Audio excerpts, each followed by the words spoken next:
Hello అండి. ఉల్లిపాయలు, టమాటోలు, మామిడికాయ కొంచెం పండిపోయింది. కలెక్టర్కి ఇచ్చారు. నేను తీసుకొని ఒక 3-4 డేస్ అయిపోయింది. బయట వదిలేసాను కాబట్టి కొంచెం ముగ్గింది. కానీ తిని చూస్తే చాలా పుల్లగా కూడా ఉందన్నమాట. సో వంట ఏమనుకుంటున్నారా? పప్పు మామిడికాయ నా స్టైల్లో ఎలా చేయాలో చూపిస్తున్నాను.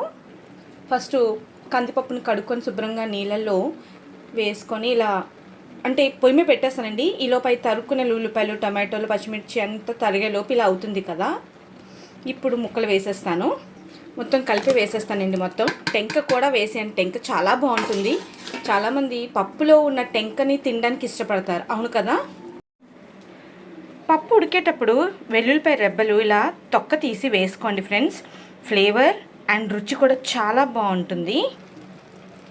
వేసుకోండి. ఇప్పుడు మీ దగ్గర కాస్త సాంబార్ పొడి ఉంటే కూడా వేసుకొని కుక్కర్ మూత పెట్టించేసి 3 విజిల్స్ రానిచ్చి ఉడికించేసుకుందాం. మళ్ళీ మీకు చూపిస్తాను. చూసారండి, 3 విజిల్స్కి పప్పు మామిడికాయ ఉడికిపోయింది. ఇప్పుడు పోపు వేసుకుందాము. పోపు వేసుకుందాము. కావాల్సినంత ఆయిల్ వేసుకున్నాను. తర్వాత చూసారు కదా, ఇందాక ఆల్రెడీ ఎల్లుల్లిపాయలు వేసుకున్నాము. అది రెబ్బలు తీసి వేసాను. ఇప్పుడు రెబ్బలతో పాటు వేస్తున్నాను. సో ఫస్ట్ ఆఫ్ ఆల్ జీలకర్ర వేసుకోవాలి. ఆయిల్ వేడెక్కిందా లేదా చూసుకోండి. మంట కొంచెం పెద్దది పెట్టుకోండి. పోపు బాగా వేగితే పప్పు కూడా అంత టేస్ట్ బాగుంటుందన్నమాట. సో జీలకర్ర చిటపట్లాడిన తర్వాత అప్పుడు ఆవాలు కూడా చిటపట్లాడతాయి ఫ్రెండ్స్. అప్పుడు మినప్పప్పు నేను కాస్త ఎక్కువే వేసుకుంటాను పోపుకి. నెక్స్ట్ ఎల్లుల్లిపాయ,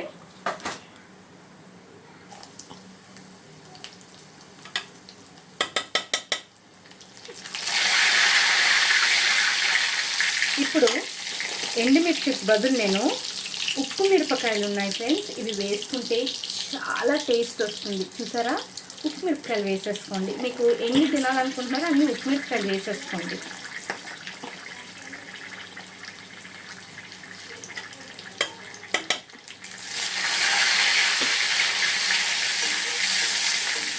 పోపు బాగా వేగనివ్వండి.